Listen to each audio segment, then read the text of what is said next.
O Jardim do Éden. Nossa mais duradoura lenda. Uma história contada por uma civilização após a outra.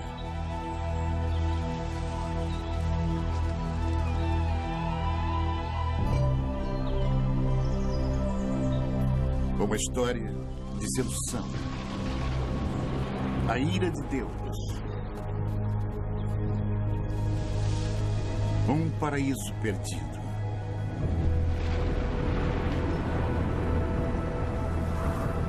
Mas será somente uma fábula? Existem provas de que as grandes histórias da Bíblia tenham sido verdade? De fato, existiu um lugar como o Éden?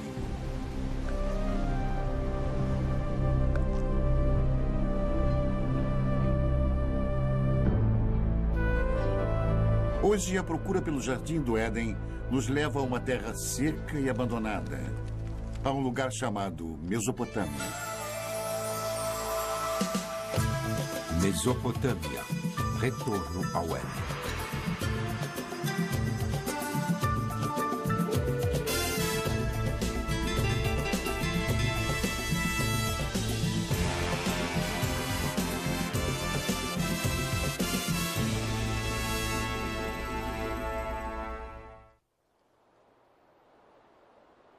Esta é a terra onde as primeiras sementes de civilização humana foram plantadas.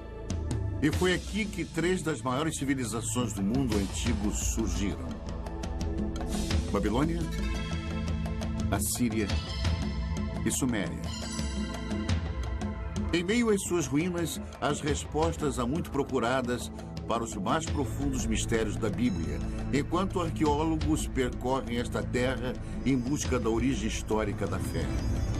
Nossa busca pelo Éden é uma viagem de volta ao passado. Primeiro até a Babilônia, a última dessas civilizações. Depois, mais distante no passado, até os assírios. Os primeiros mestres da arte da guerra.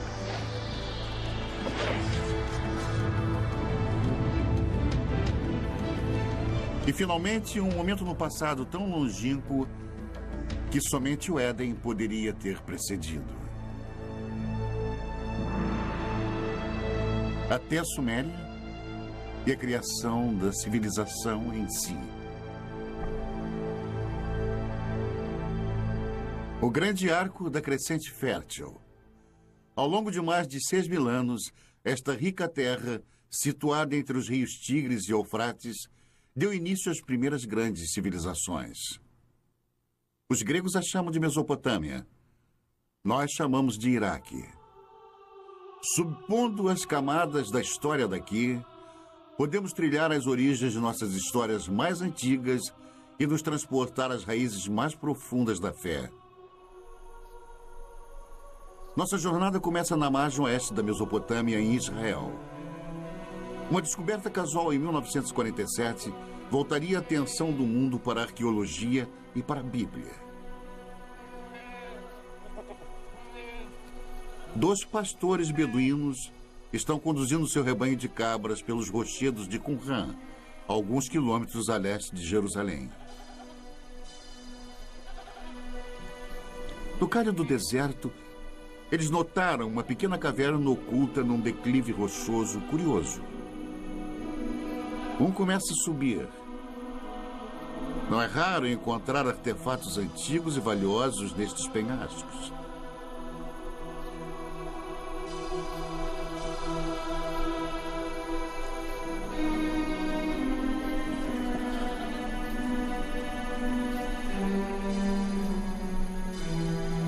Dentro da caverna, o pastor descobre destroços de antigos potes, fragmentos de pergaminhos de couro e algumas folhas de papiro, tudo intocado desde o tempo de Jesus. Estas escrituras de uma seita judaica monástica chamada Essênios viriam a ser conhecidas em todo o mundo como os manuscritos do Mar Morto. Nas cavernas ao redor, centenas de papiros antigos seriam eventualmente descobertos. Uma delas provou ser a primeira versão do Antigo Testamento, incluindo os 5 primeiros livros fundamentais conhecidos pelos judeus como Torá. Os manuscritos do Mar Morto imediatamente se tornaram foco de um tremendo alvoroço internacional, enquanto eruditos e teólogos disputavam a posse e os significados deles. E a sensação foi importante. Isto foi descrito como um dos achados arqueológicos mais importantes. E são muito valiosos para os judeus, porque eram judaicos. Eles vêm de um período fundamental na história judaica. E muito valiosos para os cristãos, porque são contemporâneos de João Batista, Jesus e por aí vai. Portanto, são muito informativos. Mas, além disso, temos uma grande ligação emocional a esta obra.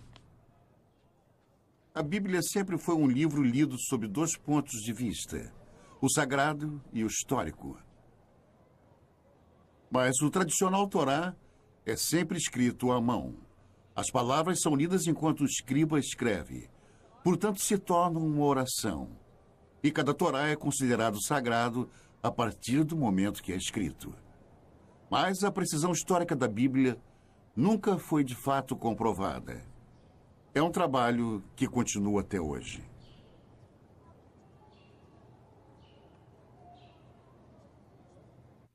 Alguns dos livros da Bíblia são excelentes livros de história. Aliás, os primeiros livros históricos que existem, e muito preciosos, pois temos comparado com outras fontes, e eles mostraram ser muito preciosos. Por isso são tão importantes.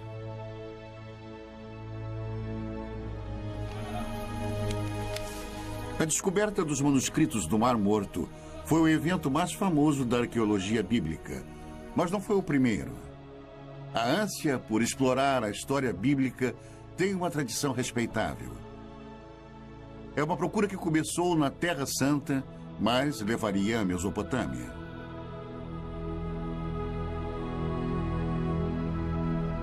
Ao longo da história, viajantes místicos e fiéis têm sido trazidos aos locais onde as grandes histórias da Bíblia ocorreram. Mas com a chegada do século XIX, um novo tipo de peregrino procurou fortificar sua crença na Bíblia através da recente ciência da arqueologia. Certamente não poderia haver confirmação maior de sua fé do que provar que a história bíblica foi real. O primeiro propósito dos arqueólogos bíblicos foi localizar lugares mencionados nas narrativas bíblicas e ver se alguma ilustração daqueles contos poderia ser encontrada. Para usar a cerâmica antiga, as antigas muralhas da cidade, as antigas armas como ilustrações de histórias bíblicas que todos eles haviam aprendido na infância.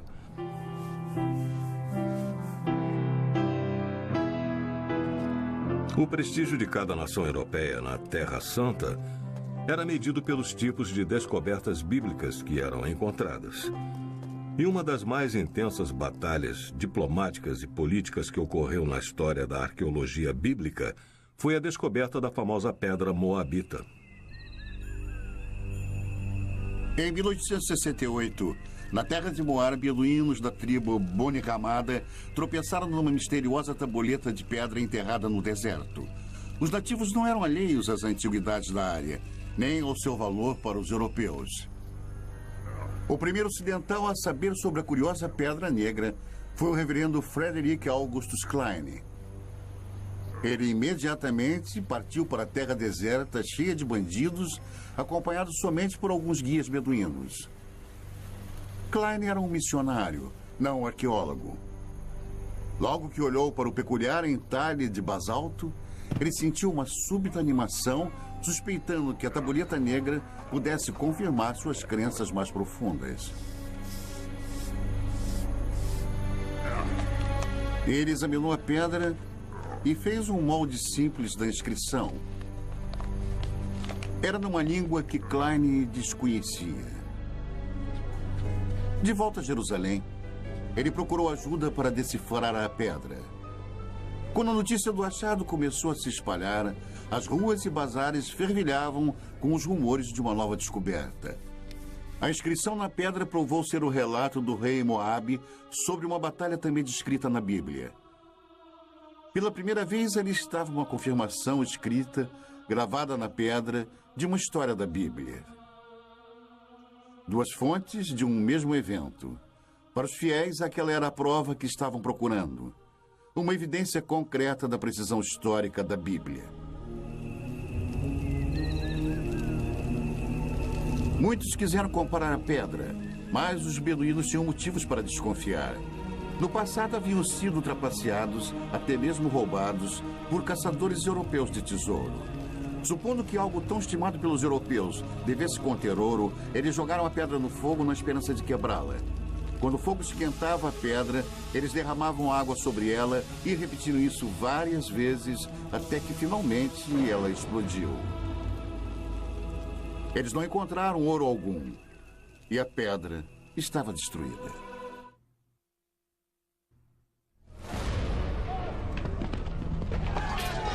O ano é 586 a.C.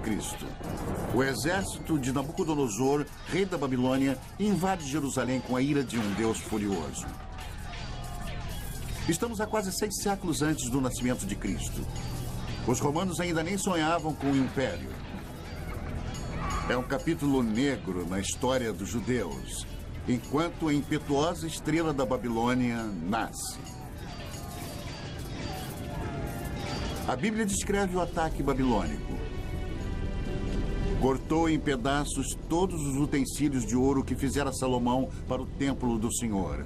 Todos os príncipes, todos os homens valentes, todos os artífices e ferreiros, ao todo de 10.000.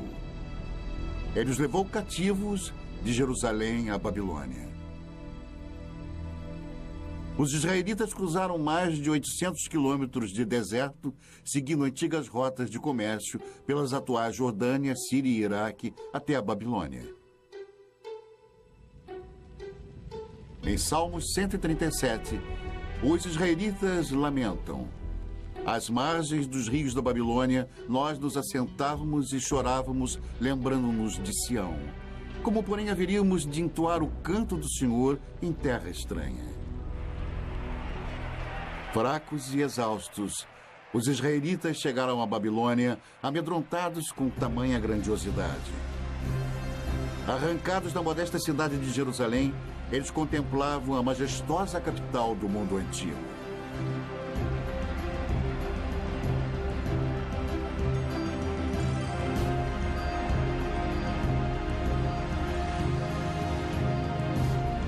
Mas, de alguma forma, os israelitas conseguiram mais do que entoar o canto do Senhor nesta terra antiga.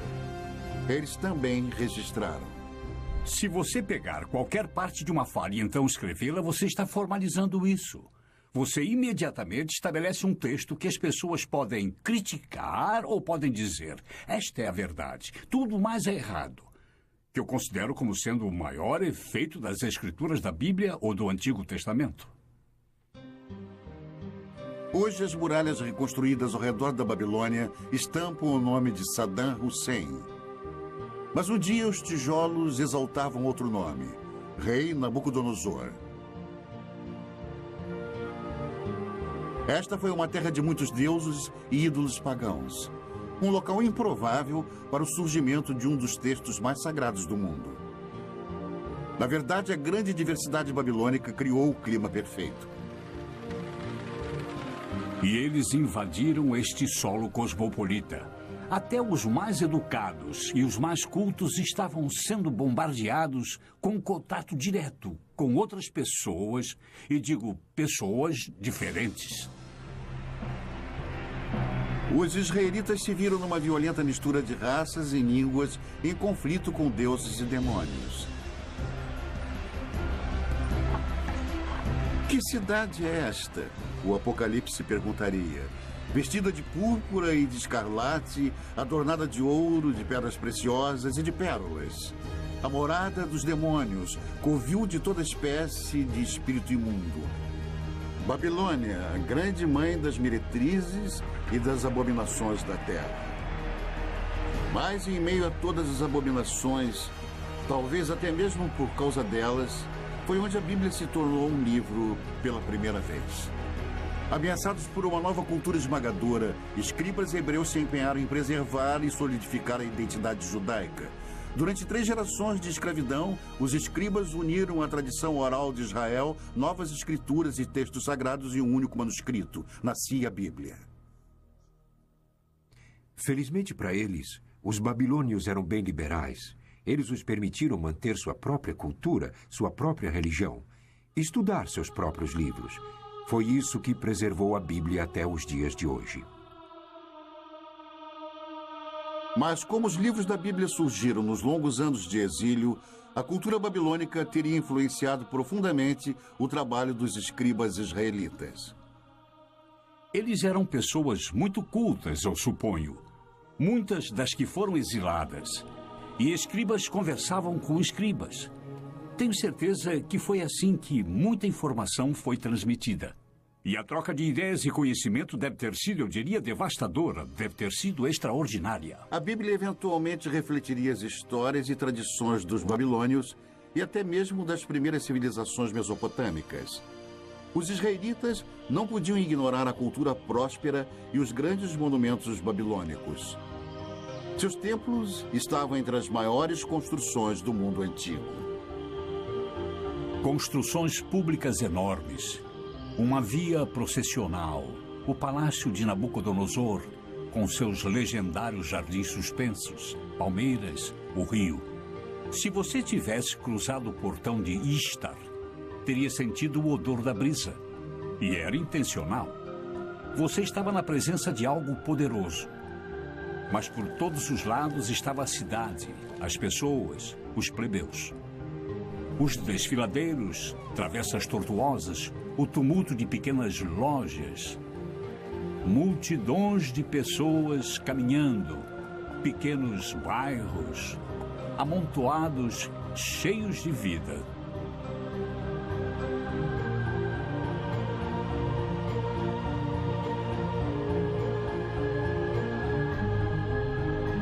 E foi aqui, a Bíblia nos conta, que um dos monumentos mais extraordinários da antiguidade subia até o céu.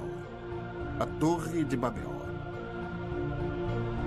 Durante eras, aventureiros e peregrinos esperavam que, encontrando a famosa torre, pudessem provar a veracidade das histórias da Bíblia. Um dos que falharam teria escrito: nenhum homem ousa se aproximar da torre, pois está deserta e cheia de dragões e enormes serpentes e de bestas venenosas. Viajantes medievais afirmaram ter encontrado a torre. Esta almádena em espiral ainda se encontra no norte do Iraque. Mas eles estavam errados. Esta torre foi construída 1500 anos depois e muito distante das muralhas da Babilônia. Talvez a mais intrigante possibilidade tenha sido feita por Robert Caldwell, um arqueólogo alemão no início do século. Ele descobriu uma trincheira retangular com alguns tijolos restantes. Muitos especialistas acreditam que Caldwell tenha descoberto tudo o que restou da famosa torre. Os enormes monumentos babilônicos causaram uma forte impressão nos escribas bíblicos. Mas a herança mais duradoura que sobrevive até hoje é uma novidade babilônica ainda mais impressionante: o Código de Lei. A Babilônia foi a primeira civilização na Terra a ter um código de lei escrito. A pedra, originalmente esculpida, é uma importante relíquia perdida por centenas de anos. Ela apareceria no final do século XIX. Uma pedra esculpida com um dos mais importantes documentos legais de todos os tempos. 1200 anos antes dos israelitas serem levados em cativeiro, o rei da Babilônia mandou esculpir uma pedra com as leis que carregam o seu nome. Código de Hammurabi. Estas escrituras podem ser tidas como precursoras do Código de Lei em Êxodo, Levítico e Deuteronômio. Nas sociedades em que o conhecimento e a lei são transmitidos e compartilhados oralmente, o precedente é muito importante. Quando foram escritos, as pessoas que o fizeram tinham imenso poder. O Código de Hammurabi influenciou quase toda a civilização desde a Babilônia. Hoje, até mesmo alguns de seus métodos mais primitivos de julgamento sobrevivem intacto. Hammurabi descreve um ritual chamado aprovação, um teste doloroso, até mesmo mortal, de culpa ou inocência. Em algumas remotas tribos beduínas, a aprovação ainda é praticada tal como era feita no tempo de Hammurabi. Nesta rara filmagem, um sagrado chamado Mubashi irá julgar os acusados examinando suas línguas após eles lamberem uma colher de ferro quente.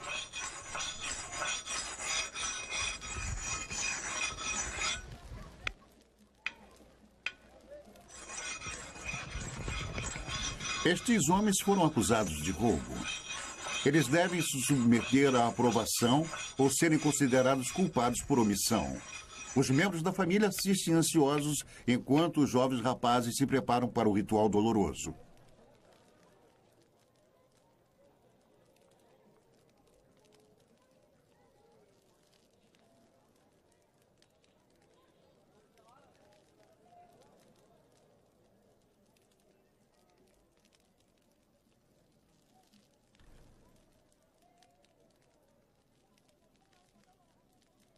A água não alivia a dor. É para limpar e purificar o bebedor e prepará-lo para o julgamento. O homem sagrado reza e depois examina as línguas queimadas, buscando um sinal de Deus. Apenas o Mubashi pode definir culpado ou inocente, e somente ele irá determinar o destino destes homens. Finalmente, um veredicto. Um homem é considerado inocente para grande alívio de sua família. O outro não teve tanta sorte. Declarado culpado, ele irá pagar pelo seu crime. A aprovação é um intrigante reflexo atual de Hammurabi, mas suas leis chegam ainda mais diretamente ao presente através da Bíblia. Hammurabi estabeleceu leis. Ele não inovou nada.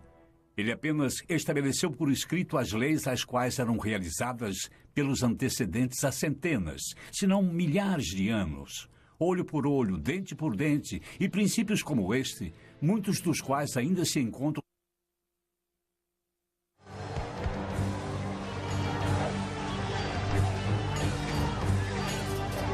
O mais mortal de todos os exércitos mesopotâmicos a viver no Antigo Mundo foram os assírios. Na Bíblia, eles são os símbolos definitivos da tirania de sangue e opressão impiedosa.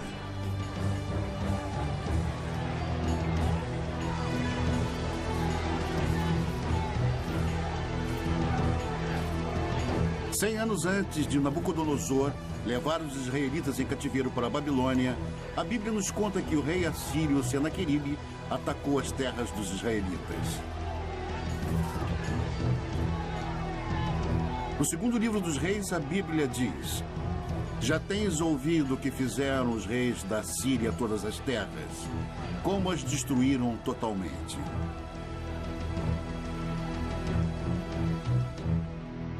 Os assírios eram dominados por reis déspotas. Eles acreditavam no poder absoluto. E poder absoluto significa controle. E o poder absoluto quase que invariavelmente se mantém no poder graças à eficiência e força militar. E os assírios mantinham uma enorme máquina de guerra forte e eficiente. E nas paredes dos palácios dos reis assírios estavam as narrativas de algumas de suas expedições, escritas de forma vaidosa, gloriosa, grandiosa e eloquente. Os assírios, eles poderiam tomar uma cidade e empilhar as cabeças dos cidadãos dominantes do lado de fora dos portões, ou pegavam o rei da cidade, o esfolavam vivo e pregavam sua pele no muro, mas todos faziam isso. O poder assírio, simbolizado pela caça ao leão real, estava nas mãos de impiedosos reis guerreiros. Até mesmo a Bíblia demonstra uma relutante admiração. Eis que a Assíria e todos os grandes povos se assentavam à sua sombra. Ezequiel 31. Enquanto a cidade de Roma estava no início, a Assíria era o maior império do mundo. Por mais de 1000 anos, os detalhes sobre a civilização assíria eram poucos, Até a grande capital, cidade de Nínive, era desconhecida pelo mundo moderno. Então, em 1852, estas ruínas abandonadas foram exploradas pelo arqueólogo britânico Austin Henry Lerdy. O que Lerdy encontrou aqui no norte do Iraque foi nada menos do que a morada real de Nínive, um tesouro intacto da civilização assíria. Cavando a terra como um minerador, Lerdy descobriu grandes touros alados e obras de arte espetaculares escondidas dos olhos humanos por um milênio. O mundo estava admirado e vibrante com a nova descoberta. Nínive era outra cidade bíblica encontrada, mais uma confirmação da precisão histórica da Bíblia. Porém, a mais fenomenal das descobertas de Lerdy foi a grande biblioteca de Nínive, uma extraordinária coleção de 22 mil tabuletas de barro gravadas com a escrita cuneiforme dos assírios. A única comunicação direta que temos com as pessoas do mundo antigo, de fato, é o que eles deixaram em seus escritos. Podemos saber através disso o que eles comiam, como era a sua medicina, como era a vida em família, como era a sua política e como viam a religião. Os detalhes da vida diária dos assírios revelam uma sociedade patriarcal, um mundo onde plebeus e principalmente as mulheres tinham poucos direitos. Toda mulher assíria, quando ainda jovem, antes do casamento, ia ao templo de Estar, sentar nos degraus e ficava lá até que algum homem se aproximasse e deixasse cair uma pedra na barra do seu vestido. Então ela entrava com ele e tinha relações. Era assim. Mas neste mundo tirânico havia uma certa justiça. No casamento, até as mulheres tinham certos direitos. Uma mulher podia especificar em seu contrato de casamento que seu marido não poderia ter outras esposas. Ela podia especificar que ele poderia ter quantas prostitutas quisesse, mas não outras esposas. Mas se as mulheres comuns tinham direitos limitados, descobertas recentes revelam que as rainhas assírias dispunham de grande privilégio. Em 1989, o antigo palácio de Nimrod, ao norte do Iraque, foi o palco de um surpreendente achado. Os especialistas a consideraram a mais significante descoberta desde a tumba do rei Tutankhamon, o tesouro de Nimrod. Enquanto nós limpávamos uma das salas, descobrimos que havia algumas indicações de um túmulo no subsolo. Nós tiramos tudo e tentamos nos dividir. E descobrimos que ali havia corpos de pelo menos 2 rainhas. Densos braceletes de ouro ainda enfeitavam os seus ossos. Um tesouro real, enterrados há mais de 2000 anos. Esta filmagem memorável, feita por arqueólogos iraquianos, é um registro exclusivo de suas extraordinárias descobertas.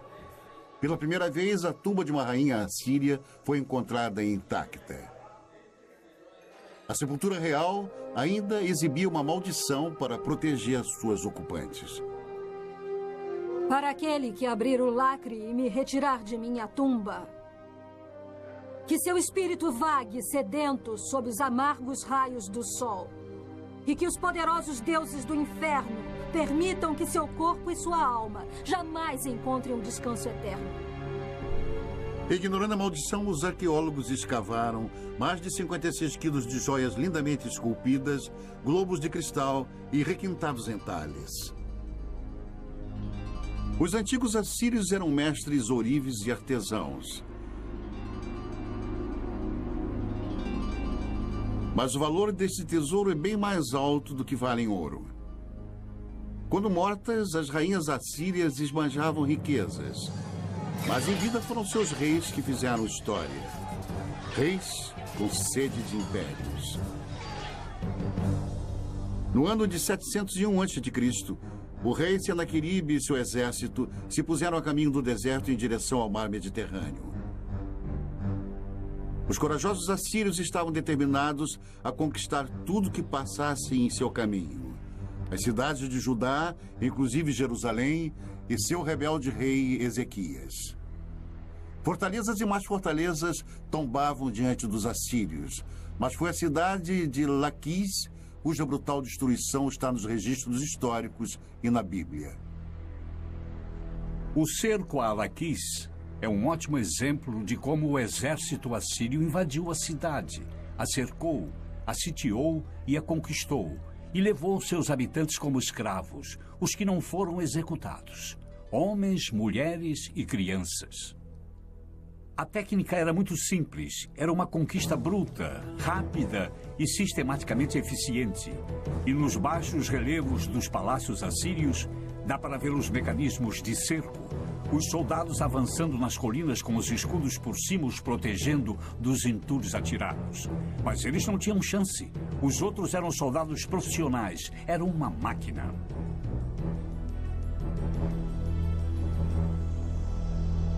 Da cidade capital de Jerusalém, o rei Ezequias sabia que um ataque assírio era inevitável. Ele tratou de fortificar a cidade e ordenou a escavação de um aqueduto subterrâneo, um empenho desesperado para proteger o fornecimento de água na cidade. Diante de um cerco, o plano de Ezequias funcionou. A Bíblia conta que Deus salvou Jerusalém e o rei da Assíria voltou humilhado para sua terra. A versão de Senaqueribe do conflito foi encontrada num prisma de argila enterrado em Nínive. Ele se equipara com a história da Bíblia nos mínimos detalhes, mas seu ponto de vista é bruscamente diferente. Mas quanto a Ezequias, o judeu que não se curvou em submissão ao meu domínio, 46 de suas cidades fortemente muradas eu ataquei e conquistei. O esplendor de minha autoridade o derrotou. As histórias são contadas de ângulos diferentes, mas estão de acordo. Se você tiver que contar sobre o que aconteceu hoje, e se tiver que contar, contaremos histórias diferentes. Temos a história de Senaqueribe invadindo este país. Cada uma conta basicamente sobre o mesmo evento histórico, completamente sem contradições. Sem contradições, exceto uma. O resultado na versão de Senaqueribe, Ezequias está confinado em Jerusalém como um pássaro na gaiola.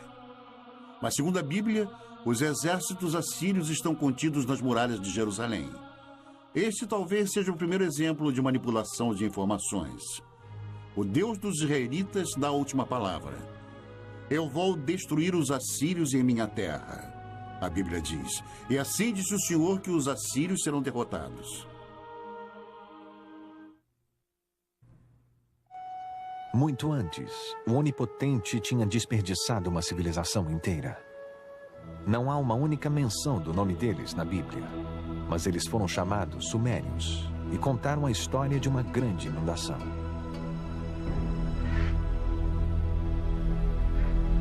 É uma das mais famosas histórias de toda a Bíblia, a saga da Arca de Noé. Um Deus raivoso, um barco de madeira, um dilúvio. É a história de Noé e sua família fugindo para a arca com cada espécie de animal e sobrevivendo ao castigo da inundação, enquanto o resto da humanidade é destruída. É uma história primitiva, mexendo com nossas esperanças e medos mais profundos. Uma história encontrada na Bíblia, mas também em outro texto antigo, um texto descoberto nas ruínas dos Sumérios. No começo deste século, um grupo de blocos mesopotâmicos foram traduzidos. Eles revelaram a primeira lenda conhecida de uma enchente cataclísmica. O primeiro épico escrito do mundo é a história do mítico rei Gilgamesh. A história dele sobre uma grande enchente precede a da Bíblia por pelo menos 2000 anos. Por 7 dias e 7 noites, uma enchente tinha invadido a terra e o barco gigante foi lançado pelas tempestades. O barco navega até uma montanha. Ele solta os pássaros, que é a história que tem uma semelhança com a enchente bíblica.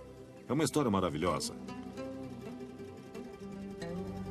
Mais de 5.000 anos atrás, a história do grande dilúvio foi contada primeiro aqui, nas cidades antigas da Suméria, Uruk, Eridu e Ur. Na Suméria, encontramos o início de quase tudo que nos fez civilizados. Eles inventaram a roda, o governo e a jardinagem. Suméria, a primeira civilização na Terra. Em uma terra sem pedra, eles projetam tijolos de barro, como aqueles ainda feitos e usados hoje. E daqueles simples blocos de construção, eles levantaram os primeiros grandes monumentos, chamados zigurats, construindo templos que invadem dezenas de metros pelo ar. Os sumérios inventaram 1 minuto de 60 segundos e até mesmo o adolescente problemático. Onde você foi? Não fui em lugar nenhum. Se você não foi a lugar nenhum, por que fica perdendo tempo? Vá para a escola. Fique na frente do seu professor. Narre a sua lição de casa, escreva o seu trabalho. Você me entendeu? Sabemos sobre os sumérios, o que fizeram em suas vidas diárias, graças à mais impressionante invenção deles, a escrita. Nós conhecemos a mais antiga lenda deles e seus segredos mais íntimos, porque alguém escreveu. Foi algo que ninguém havia feito antes. É uma janela, mas uma janela que é composta de várias partes, algumas das quais podemos ver e algumas não. Nós necessitamos de muito mais do que temos. Então, o que temos é espetacular. Em alguns casos, nós também temos que ter em mente que há parte das vidas das pessoas que nunca vemos e que nunca veremos porque há pessoas cuja escrita não foi levada em conta. 5.000 anos atrás, alguém escreveu sua história na argila, nos dando uma ideia de um mundo no seu primeiro relance de civilização. Como um povo, os sumérios eram de certa maneira muito autênticos. Eles se preocupavam sobre conhecer outras pessoas e beber cerveja e coisas assim. E há várias coleções de poemas que relatam as preparações de uma mulher para o seu amante e como ela se veste e espera pelo seu amante. O centro desta civilização era a cidade perdida de Ur, onde se imaginava ser o lugar de nascimento de Abraão, o primeiro dos patriarcas bíblicos.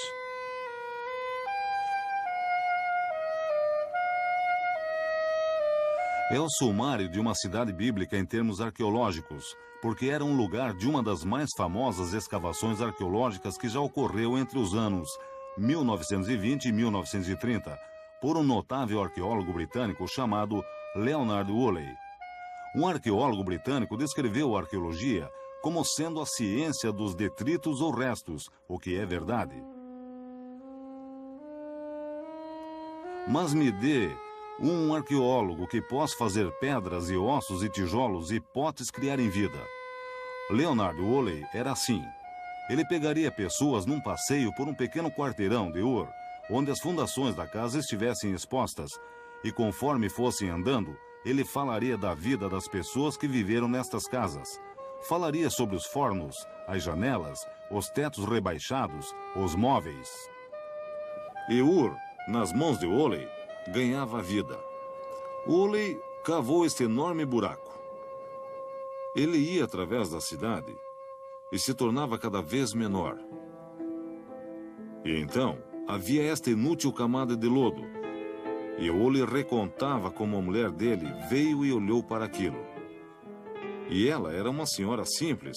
Olhou para aquilo e disse: "Oh, aquilo é a enchente." E luzes se acenderam. E Woolley disse que isto era uma evidência do dilúvio bíblico. E o que ele fez? Trouxe dinheiro. E Ur foi uma das escavações que foi vendida brilhantemente.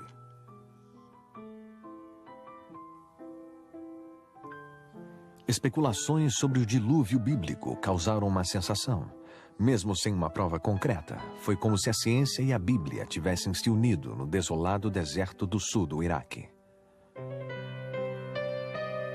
Woolley iria finalmente desenterrar um tesouro indiscutível. Uma descoberta que trouxe visões extraordinárias para esta primeira das civilizações. As tumbas reais de Ur. Cavando na lama grossa, Woolley descobriu 74 esqueletos arrumados cuidadosamente, todos enterrados ao mesmo tempo. O sepultamento contou a chocante história de uma jornada final de um rei para o além e daqueles que o acompanharam. E a partir disto, ele desenvolveu uma notável história de um funeral real. E a história dele foi algo assim. Primeiro eles cavaram este grande buraco com uma lâmpada de um lado. No buraco, levantaram um sepulcro com pedra na qual o corpo do personagem real foi colocado.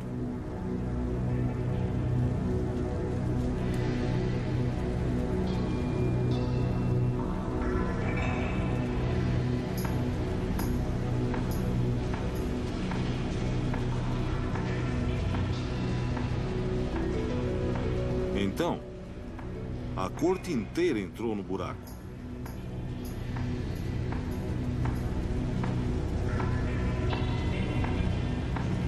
Todos se alinharam e ficaram lá com pequenos potes de argila em suas mãos. E então, no sinal, todos beberam veneno.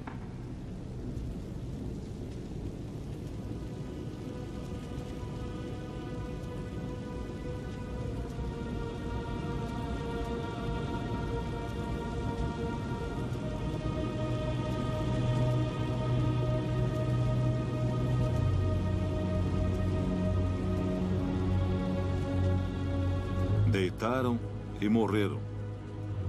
Então, o príncipe foi para o seu túmulo acompanhado por todos os seus seguidores.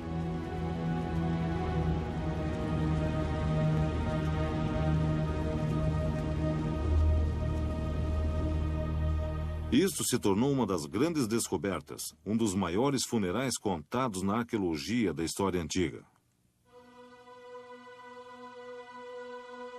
A descoberta dos túmulos em Ur foi um triunfo para a arqueologia, revelando os segredos antigos da primeira civilização.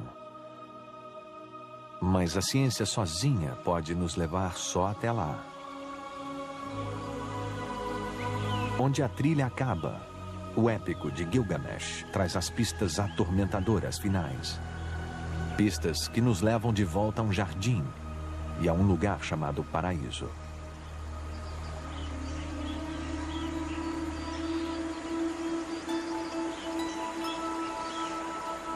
Ah, o Jardim de Éden. No começo, Deus criou o mundo. É uma história familiar. Você tem esse tipo de mito da criação em quase toda a sociedade na Terra. E um desejo constrangedor do povo de um mundo melhor. Jardins de Éden. Paraísos são os desejos de um povo de uma vida menos complicada ou mais fácil, ou uma recompensa por ter trabalhado tão duro.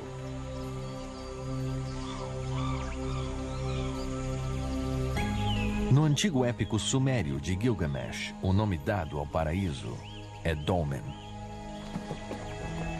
É um lugar além da habitação humana normal e como se apresenta no mito sumério da enchente, que é onde os sobreviventes da enchente foram morar. E há outros mitos que mostram Dolmen como um lugar onde tudo era perfeito. Dolmen aparece na lenda mesopotâmica como uma espécie de jardim do Éden. Como um tipo de paraíso, um lugar de verdejante frescor e água abundante, e ventos e brisas. É um lugar de maravilhas, um lugar perfeito. É também o lar para uma serpente. No épico antigo, a serpente rouba a flor que gera a imortalidade. E assim como Adão, Gilgamesh deve deixar o jardim e morrer. A ideia do paraíso parece universal. Mas no que se baseia? Este lugar existiu? A resposta indica um lugar encantado e real. 640 quilômetros ao sul da antiga cidade sumeriana de Ur, fica a ilha de Bahrein. Um mercado essencial nas rotas do comércio através dos desertos áridos e mares salgados da Mesopotâmia.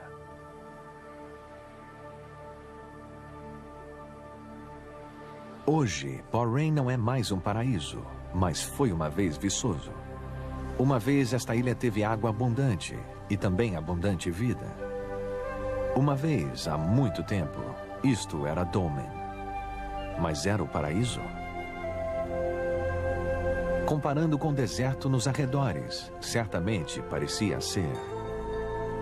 Havia tanta água aqui que o que é agora é uma ilha deserta. Floresceu. Era um jardim produzindo frutas suculentas. E havia pessoas aqui que aparentemente levavam uma vida abençoada. Mais de 85 mil túmulos encontram-se nesta paisagem, provavelmente mais do que em qualquer outro lugar do mundo antigo. Os ossos antigos nos contam que esses povos eram mais altos e mais saudáveis, e eles viviam mais que as outras pessoas da região. E nos túmulos está a mais surpreendente chave: os restos de cobras, ritualmente embalsamadas em algum lugar no passado há mais de 4.000 anos. Aqui em Bahrein, nós encontramos a serpente do mesmo jeito que a encontramos no épico de Gilgamesh, e do mesmo jeito que a encontramos na Bíblia. Nossa jornada de volta ao tempo cruzou as terras onde os babilonianos, os assírios e os sumérios antigos uma vez estiveram. É possível se arriscar ainda mais para a terra que oculta as pegadas de Adão?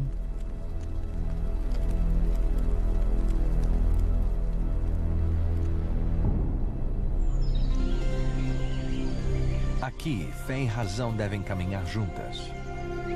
Nós agora sabemos que houve uma ilha paradisíaca na Mesopotâmia. É nossa escolha acreditar que era o paraíso.